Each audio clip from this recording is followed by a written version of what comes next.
Hola, muy buenas. Estamos aquí en la primera de una serie de entrevistas para difundir y expandir estos nuevos modelos organizacionales que consideramos forman parte de una evolución natural de la conciencia humana y de nosotros como sociedad. Para ello tenemos una invitada de lujo. Estoy muy feliz y muy agradecida, Carla Escudero, que nos hayas aceptado la invitación. Ella es doctora en Ciencias Biológicas, es administradora de la plataforma Lógica Biológica, podéis buscar su canal en YouTube. No solo tiene el conocimiento científico, que nos interesa mucho en evolución empresarial conocer estos sistemas, sino que veréis que su mirada es mucho más amplia desde una perspectiva que suma lo humano a lo biológico y todas las particularidades que eso contiene. Primero, gracias por la invitación. La verdad que también ha sido un gusto y bueno, vamos a ver qué nos surge de esta reunión.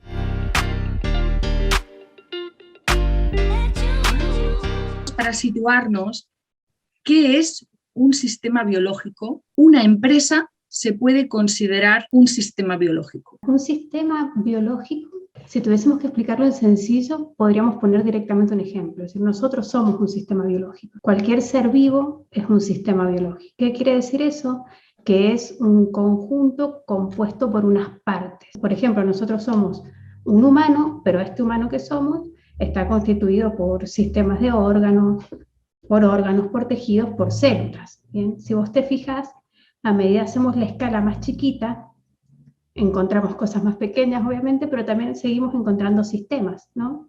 Entonces, una de las características de un sistema biológico es que es un sistema que incluye sistemas o subsistemas y, a su vez, está existiendo dentro de otros sistemas. Es decir, que una empresa es un sistema biológico por la característica que tiene de estar formado por humanos, por individuos, ¿sí? Entonces no podríamos decir que es otra cosa, realmente es una forma en que los humanos se han organizado para un bien o un propósito común. Además, ese sistema que conforma una empresa con humanos forma parte de un sector que es en sí mismo también un sistema con su propia idiosincrasia, su propio producto, su propio cliente, que a la vez forma parte, ¿no?, de una necesidad. No sé si esto también sería un sistema de una necesidad global. Finalmente formamos todos parte de un mismo planeta, de una misma sociedad, ¿no? Estos sistemas dentro de sistemas, si entráramos a profundizar, podríamos ver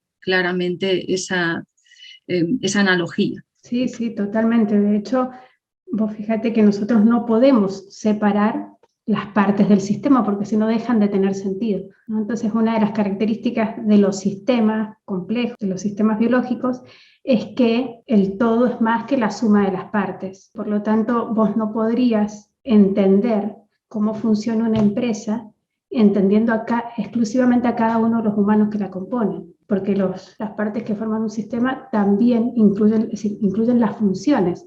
Sin más que verlo como objetos, que un sistema está formado por objetos, tendríamos que pensar en que el sistema está formado por funciones. Entonces, dentro de las funciones, por ejemplo, del sistema empresa, vos tenés humanos, pero a su vez tenés la función relación entre los humanos que están adentro. Sí, que no es algo tangible, pero que forma parte del sistema. Pero también lo que el humano ha fabricado, es decir, imaginemos en este caso una fábrica de bolígrafos. Es decir, el resultado final, ese bolígrafo, también formaría parte de ese sistema biológico. La forma más simple de comprender un sistema es comprenderlo en las partes o en las relaciones que genera con el ambiente, ¿sí? Entonces vos cuando pensás en un sistema, tenés que pensar en tres cosas fundamentales. Los sistemas tienen una entrada, es decir, toman del ambiente o de los sistemas de los que forman parte, toman recursos, por ejemplo. Dentro del sistema se produce el procesamiento de ese recurso y después los sistemas le dan salida a un producto. Cuando hablamos del sistema tenemos que tener en cuenta, como te decía, que el sistema no es simplemente el conjunto de objetos, sino que es el conjunto con las funciones, con el ambiente.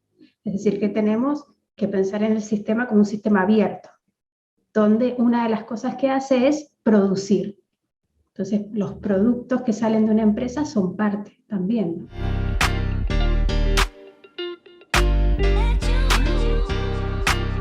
¿Cómo se organiza un sistema biológico no humano, ¿qué características principales dirías que tiene? Es como quizás una de las preguntas más difíciles que hay, ¿no? Porque la mayoría de las funciones que hacen que se produzca la organización, aún en la mayoría de los sistemas biológicos, son incógnitas. Si nosotros cuando vemos un sistema, a simple vista vemos orden, ¿no? Como imagínate, no sé, un termitero, ¿no? Una comunidad de termitas, o un hormiguero. Cuando vos lo ves, decís, wow, ¿cómo funciona esto? ¿No? Es impresionante. Uh-huh. Verlo te da la obviedad de que hay un orden implícito. Ahora, entender cómo es que se llega a dar ese orden es como muchas capas de estudio. Pero si hay una cosa que se sabe y es que los sistemas biológicos suelen tener como ciertos tipos de relaciones que se dan, ¿no? Como por ejemplo la relación simbiótica es un tipo de relación que tienen los sistemas biológicos. ¿Qué quiere decir eso? Que hay partes de ese sistema que dependen la una de la otra para existir.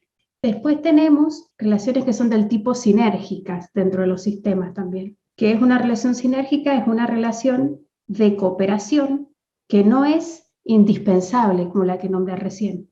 No es que no podemos existir si no la tenemos, pero sí es necesaria para que sea más útil, digamos, o funcione mejor el sistema.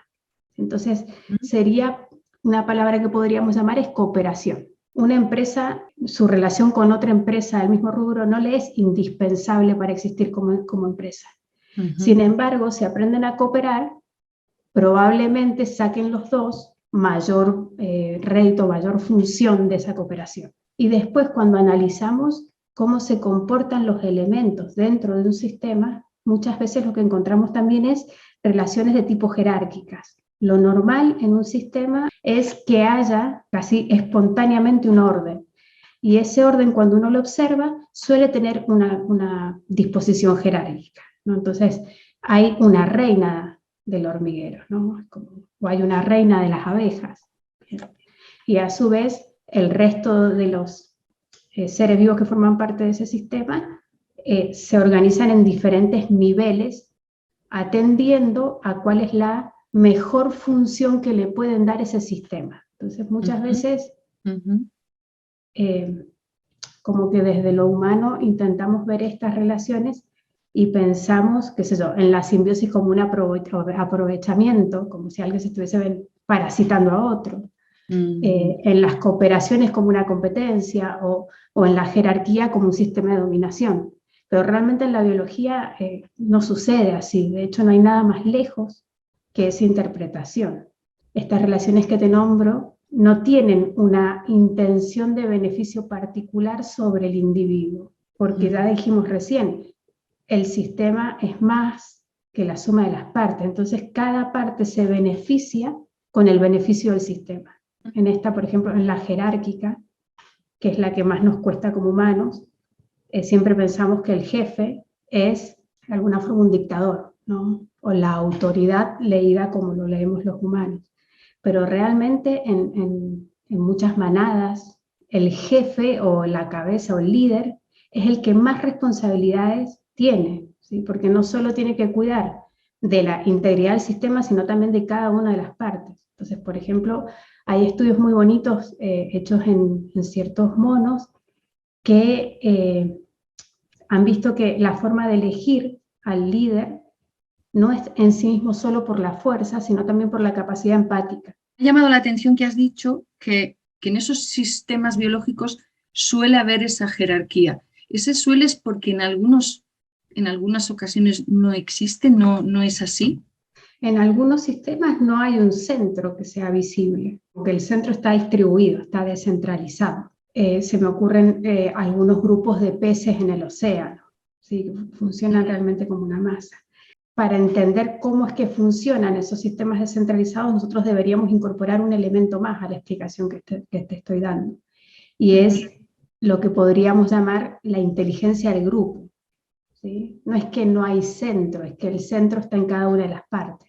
Desde un punto de vista de la biología convencional, siempre se huye de intentar ponerle la intención a un sistema, ¿no? Como, bueno, el sistema tiene una inteligencia en sí mismo, una conciencia en sí mismo. Entonces, cuando nosotros vemos sistemas que funcionan de una forma más, que diríamos, equilibrada con el ambiente, casi siempre lo que terminamos viendo es que hay como un campo que los une. Podríamos decir inteligencia, entendiendo inteligencia como algo más que el producto de nuestros cerebros humanos, ¿no? Yo obviamente no estoy hablando de inteligencia como el producto de neuroquímica cerebral, ¿sí? Pero los humanos particularmente aún estamos lejos de lograr una conciencia de especie, que es la que sería necesaria para que se organice un sistema de una forma más, si querés, palabra que no me gusta, pero si querés, evolucionada.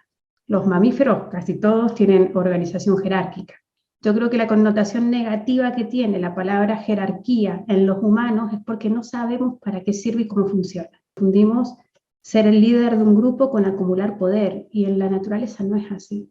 Es un punto importantísimo, ¿no? Como en la mentalidad humana está ese anhelo de poder, ese concepto de poder con todo lo que implica. En un sistema humano eso no existe.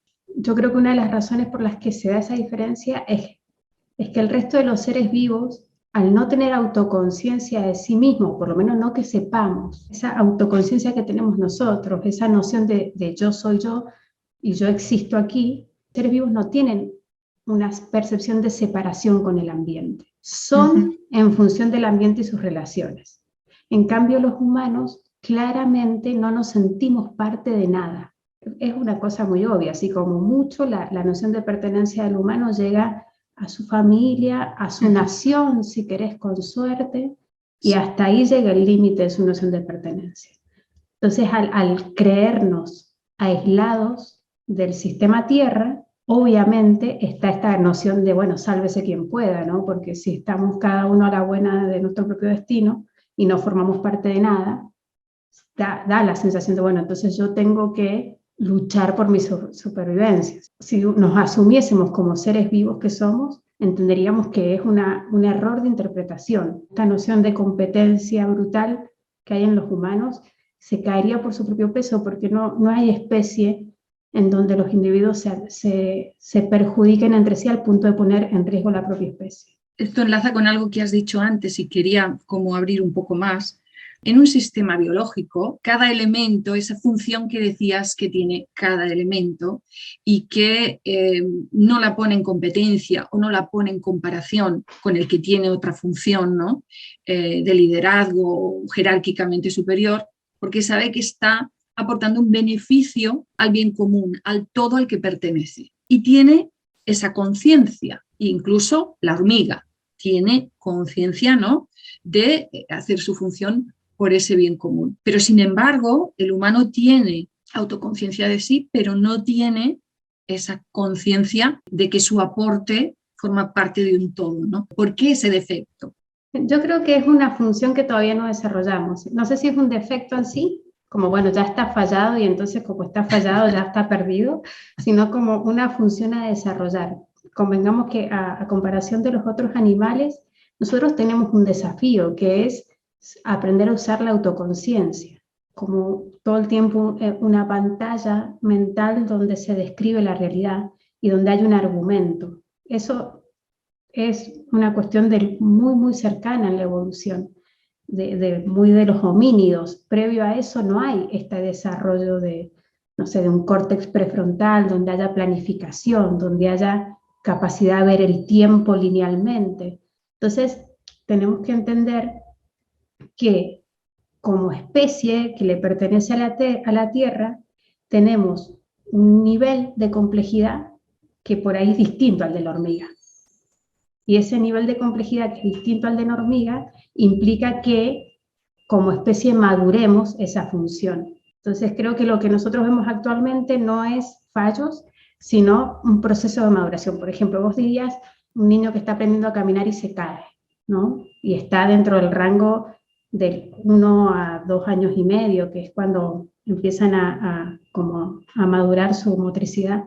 Y vos lo ves que se cae o que se tiene que agarrar a cada rato, vos claramente lo irías y le dirías, ay, pero ¿cómo puede ser que este niño, este humano sea tan defectuoso? Mirá cómo no sabe caminar. No, vos dirías que claro, tiene sentido, todavía está inmaduro. para la función que yo sé que tiene. Bueno, con la humanidad para mí es igual. Nosotros aún no sabemos para qué sirven las funciones que tenemos. Por eso es que nos sentimos humanos, aislados del ambiente y aún no nos sentimos humanidad. Porque cuando nos sintamos humanidad va a estar implícito esto que yo te digo, el hormiguero, de no querer que las cosas fluyan como naturalmente fluyen en los mamíferos, que es con la organización jerárquica, es que pensamos que hay posiciones mejores y peores. Claramente nadie quiere ser empleado y todo el mundo quiere ser jefe, pero porque nadie se ha puesto a pensar lo que implica hacer o dar lo mejor de uno mismo en cada una de esas posiciones. Una reina abeja, tú decís, wow, qué bien que la pasa, pero claramente ella no existiría si no tuviese obreras. Y la obrera en sí mismo no está en una posición inferior en el sentido de que es menos importante su labor. No, su labor es igual de importante para el sistema, porque sin ella el sistema no existiría. Entonces creo que los humanos tenemos que empezar a comprender que nuestras funciones particulares, es decir, si todos somos humanos, pero cada uno es un humano distinto, uno. Si no hay dos humanos iguales. Eso quiere decir que dentro del sistema humanidad, nosotros cada uno tenemos una función particular. Ahora, si estamos confundidos y pensamos que lo que tenemos que ser o debemos ser es lo que socialmente es válido, claramente van a haber muchos humanos que no se sientan que tienen esa capacidad.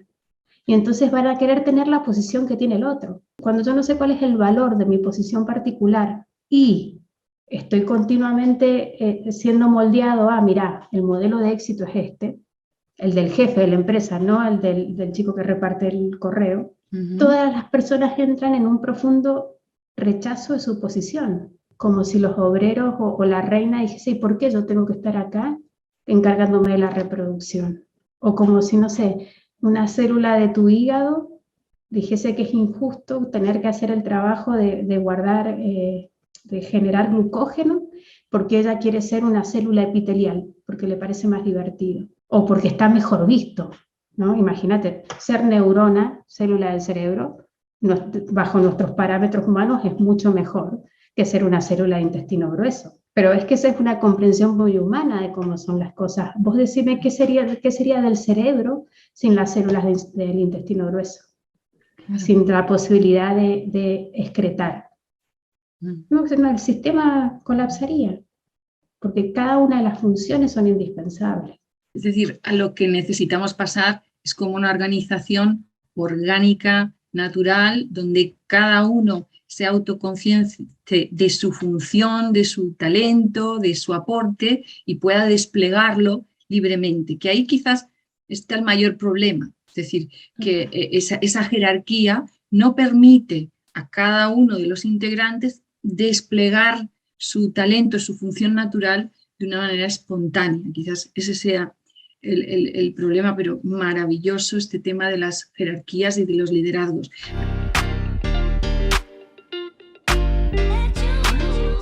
¿Cómo evoluciona un sistema biológico? ¿Cuál es el síntoma de evolución en un sistema? Mira, yo creo que tenemos como dos posibilidades o dos cosas que está buena verlas. Si los sistemas cuando evolucionan tienden a aumentar su complejidad. Un sistema aumenta su complejidad casi como una emergencia, ¿no? Le emerge un nuevo orden, de repente es más complejo y más amplio, cuando ha logrado establecer un vínculo efectivo con el ambiente. Entonces no podemos hablar de transformación del sistema en algo más complejo si no tenemos en cuenta el ambiente en donde ese sistema está sucediendo. Cuando el sistema ha funcionalizado relaciones que tiene con el ambiente del que forma parte, va a tender a aumentar su complejidad. Y entonces eso es un síntoma de evolución. Entonces pasa de ser abejitas sueltas a ser una colmena. ¿Ves? Ese es un síntoma de evolución. Pasa de ser humanos sueltos y separados, chocándose entre sí, a ser una humanidad. Pasa, no sé, de ser 2 o 3 trabajadores que luchan por sus puestos en una empresa a ser la empresa, ¿no? La empresa como un organismo. El hecho de tender a aumentar la complejidad y la estabilidad serían dos síntomas de que ese sistema está aprendiendo. Nos encontramos en un momento a nivel planetario, a nivel social, a nivel político, a nivel económico, a todos los niveles, donde da la sensación de ese aumentar la complejidad, ¿no? Donde da la sensación de que todo cada vez es más complejo. Eso es síntoma de que la Tierra o nuestro contexto está evolucionando. El salto en complejidad para el planeta Tierra es inevitable. El humano sin la Tierra no vive, es decir, que en cuestión de jerarquía, el sistema que comanda la evolución de las partes es el sistema Tierra, ¿no? Pensarlo como con tu cuerpo, una comparación con tu cuerpo. Yo, Carla, tengo muchos sistemas adentro, subsistemas. Ahora, por más que una de las partes esté funcionando más o menos o la otra esté haciendo un súper esfuerzo de funcionar bien, al final quien comanda la estabilidad de todo soy yo. Bueno, con la Tierra es igual. Entonces yo creo que por ahí a ojos humanos vemos el caos que se está produciendo actualmente como un desorden, como algo sin sentido. Creo que a nivel sistema Tierra, ese caos simplemente es una transición. Entonces, si los humanos no lo hacemos bien, ya está, se va todo el tacho. Vamos a eliminar todo, todo va a reventar. Pero realmente la evolución del sistema al que pertenecemos no está en nuestra espalda en sí mismo. Nosotros somos una parte del sistema, pero de hecho somos una parte que puede incluso ser prescindible para el sistema. Lo que deberíamos hacer es aprender a observar cómo es que la Tierra evoluciona para en todo caso sincronizarnos con eso. Sin embargo, esa estabilidad a la que hacías mención en la mayoría de humanos no es perceptible, es decir, es un momento en el que el mundo empresarial, que es el que ahora nos reúne, por ejemplo, está en una inestabilidad, es muy interesante porque todos esos planes estratégicos, planes de negocio que las empresas, por ejemplo, hacían, ¿no? A 2 años vista, a 3, a 6, a 10, los han ido acortando. Ahora actualmente, escuchaba el otro día que las multinacionales pues hacen planes como mucho a 2 años vista y tampoco sirven, ¿no? Es decir, que esa estabilidad, que es un síntoma de evolución, en este momento es completamente lo contrario que está sintiendo el humano, tanto en sus sistemas como en sus organismos, ¿no? Cuando decimos, bueno, mira, el síntoma de evolución es estabilidad, ¿no? Entonces decimos, bueno, entonces yo tengo que lograr ser estable, como si la estabilidad se consiguiese sin inestabilidad previa. Realmente la estabilidad es el orden después del desorden.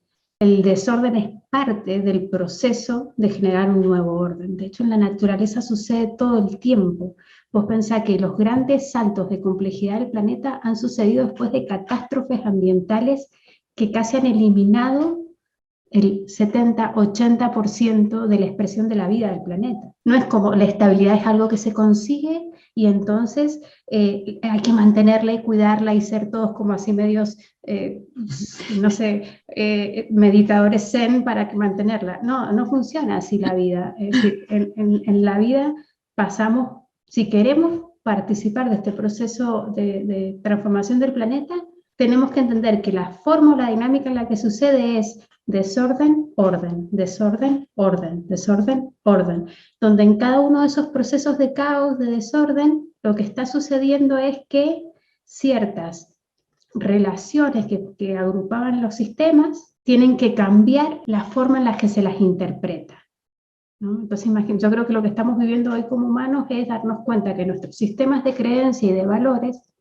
no coinciden con el momento actual. Porque entonces yo vengo con un montón de valores, un montón de creencias y me quiero insertar en un sistema de humanos, por ejemplo en una empresa, y me doy cuenta que como cada uno tenemos uno distinto de estos sistemas, chocamos entre sí, lo único que hacemos es caos.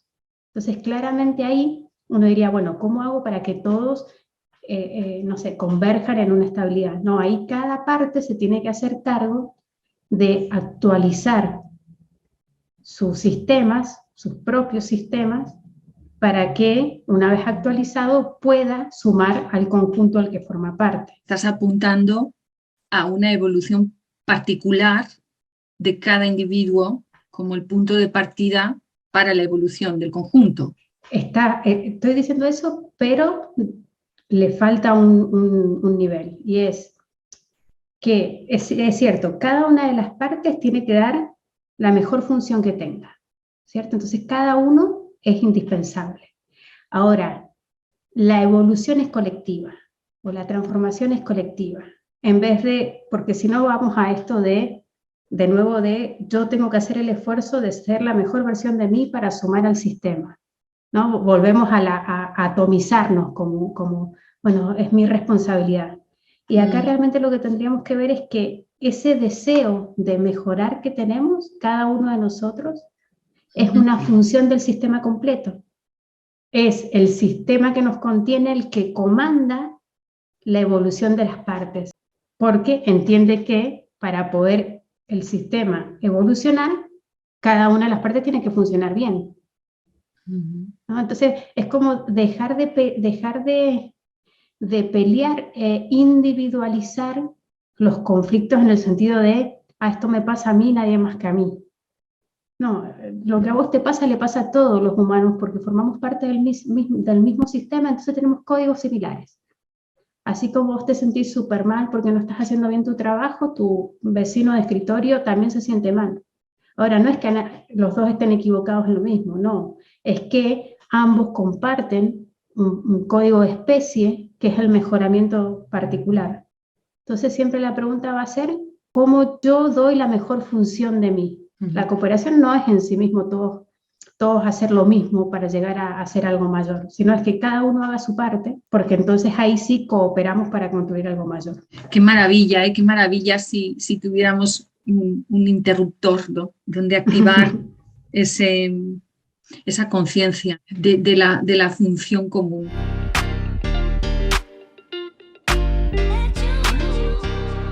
En un sistema biológico no humano no existe el conflicto.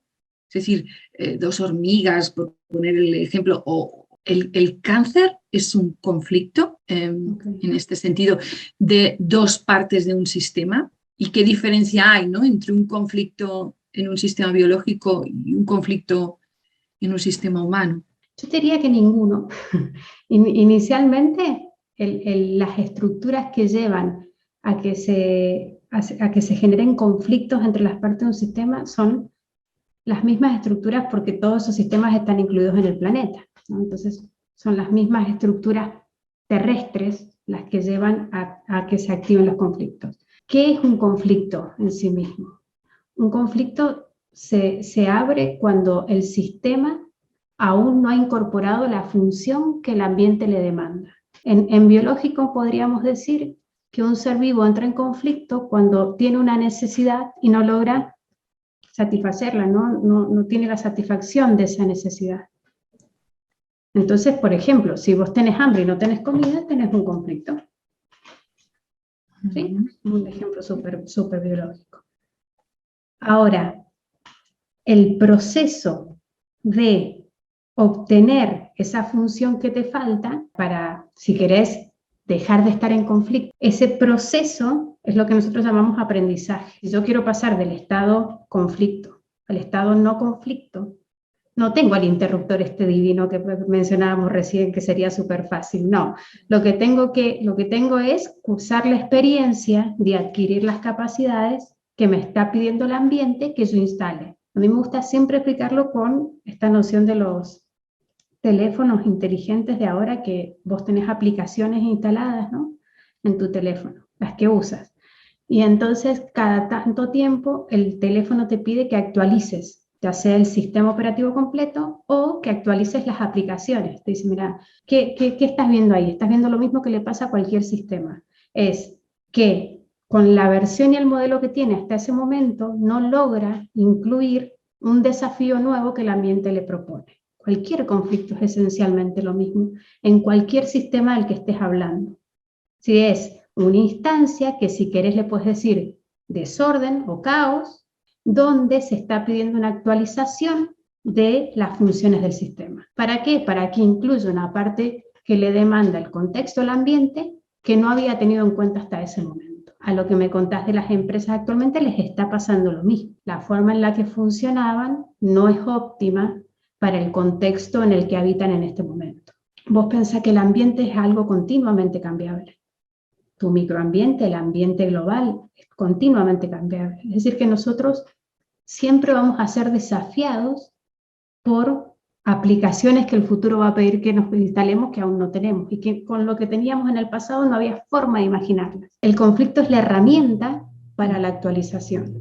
Y forma parte natural de cualquier sistema biológico que esté en proceso de aprendizaje, exacto, de evolución, como le queramos llamar. Vamos a ir terminando y vamos con la última pregunta que compartiremos con todos los invitados de esta serie de entrevistas incluidas en el ciclo Empresas del Futuro. ¿Cómo te imaginas una empresa del futuro que funcione como lo hace un sistema biológico? Creo que de lo que venimos hablando, una de las primeras cosas que yo le vería como algo cotidiano y normal dentro de la empresa es incluir al conflicto como herramienta evolutiva.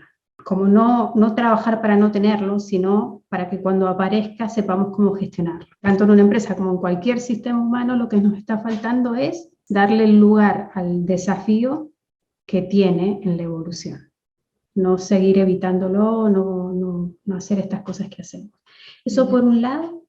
Calculo que también esa empresa debería cambiar su noción de pertenencia al planeta. Yo no me imagino una empresa de futuro que no se siente incluida a la conciencia de la Tierra.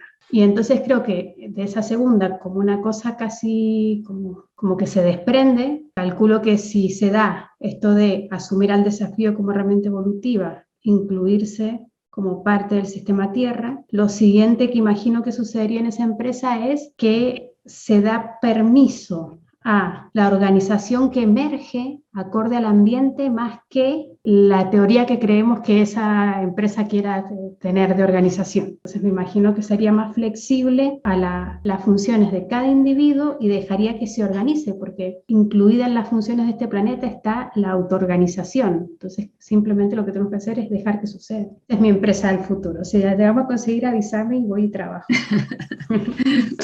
Sí, sí. Con esto que has nombrado ahora, autoorganización en el entorno empresarial se llama autogestión. No te imaginas la cantidad de entrevistas, de posts, de artículos, de sobreartículos que el humano escribe sobre autogestión, ahora que se ha puesto como de moda, porque como decíamos, ¿no? El antiguo sistema no nos sirve, entonces vamos a buscar de nuevos, ¿no? Y entonces empiezan a hacer teorías sobre la autogestión, a escribir, a publicar libros, ¿no?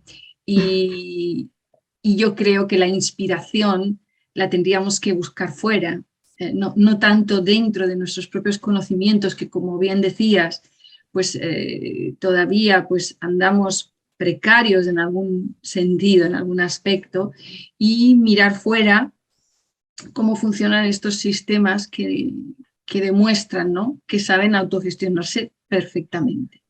Está bien que escribamos libros, ¿no? Porque bueno, es parte también de una de nuestras funciones humanas, ¿no? De dejar narrado la experiencia. Pero creo que nos tendríamos que poner disponibles, no es no escribirlo, sino ponernos cotidianamente disponibles a que se reescriban. Yo creo que uno de los grandes temas de la humanidad como está actualmente es seguir pretendiendo que los modelos del pasado sean 100% aplicables al presente. Entonces cada uno se aferra a su libro, ¿no?, a su teoría, a su, no sé, experimento científico. Dice, no, porque hace 100 años atrás esto era lo que... Sí, pero ahora no estamos hace 100 años atrás. Entonces yo creo que nos falta conexión con lo que realmente sucede para poder como que esta autogestión no es una cosa, no es una teoría ni una hipótesis, no es algo que vos puedas escribir un libro y seguir pasos, sino la autoorganización emerge del ambiente y del presente. Entonces el libro muchas veces te va a quedar súper acotado, o de hecho hay algunos libros que vas a tener que tirarlos a la basura, porque ya no coinciden. Absolutamente.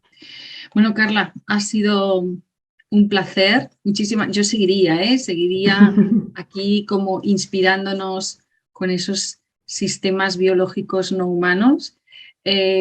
Nos has dado mucha esperanza, al menos a mí. Yo me he quedado con mucha esperanza de ese sentido de estamos en proceso, estamos en camino, no hay ningún defecto en el humano. Agradeciéndote el desafío, porque realmente salirme de mi mundo biológico es un desafío. Yo pensaba, digo, ¿qué voy a decir respecto a las empresas? Pero claro, obviamente, como la estructura del sistema es la misma en todos los niveles, siempre podemos hablar entre niveles, ¿no? Y eso me parece bárbaro.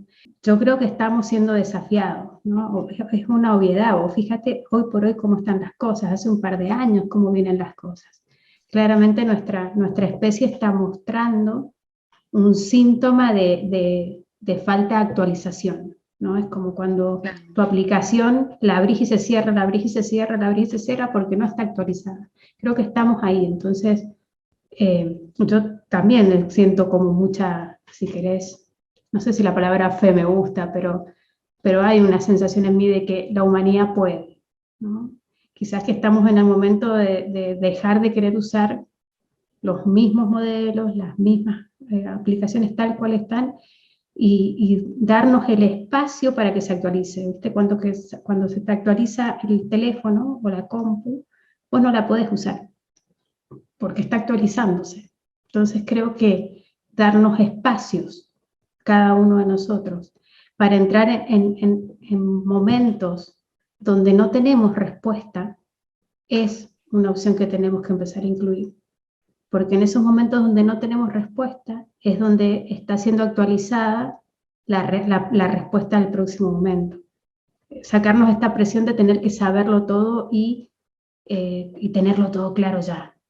No, puede ser que no tengamos nada claro por un tiempo y que si permitimos eso seamos organizados por el sistema al que formamos parte. Maravilloso, Carla, para terminar, pero piensa que en las empresas se hace completamente lo contrario.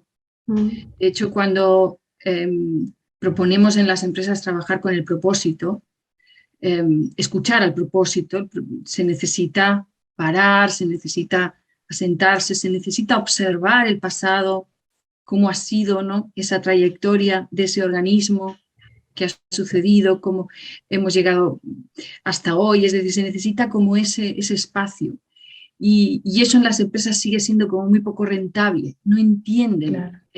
qué rentabilidad les va a dar darse ese espacio, ¿no? Sí, sé que las palabras, ¿no? Yo he usado esperanza, que tampoco es una palabra que me encante, pero sí que creo que hay esperanza y que cada vez más humanos dentro de las empresas están despertando de alguna manera, viendo sobre todo esa aplicación que se cierra, es decir, esto no funciona y eso va a ser lo que nos va a orientar. Si el lugar desde donde se actualizan mis aplicaciones para mí como humano es exclusivamente mi mentalidad, es decir, mis pensamientos, lo que yo sé, voy a tender a repetir respuestas del pasado porque claramente ahí hay un límite en la capacidad de entender al ambiente. Si yo no puedo decir que hoy por hoy con lo que yo te he dicho en esta entrevista, yo ya esto que te he dicho está cerrado. No, probablemente si hacemos la entrevista dentro de un tiempo voy a decir algo distinto o te voy a decir, mira, no estoy de acuerdo con lo que dije aquella vez, porque tenemos que entender que no es conocimiento el que hace falta ni inteligencia como lo entendemos los humanos, sino que lo que le hace falta es conciencia, porque el lugar es donde se actualiza la inteligencia es la conciencia, no desde la acumulación de conocimiento. Muy importante. Muchas gracias y bueno, y te convocamos de aquí un año o dos, te volvemos a proponer la entrevista y a ver qué ha ocurrido, a ver dónde están las organizaciones en ese momento y a ver qué nos enseña la biología sobre ellas. Muchísimas gracias, Claro. Carla. Bueno, muchas gracias, Begoña.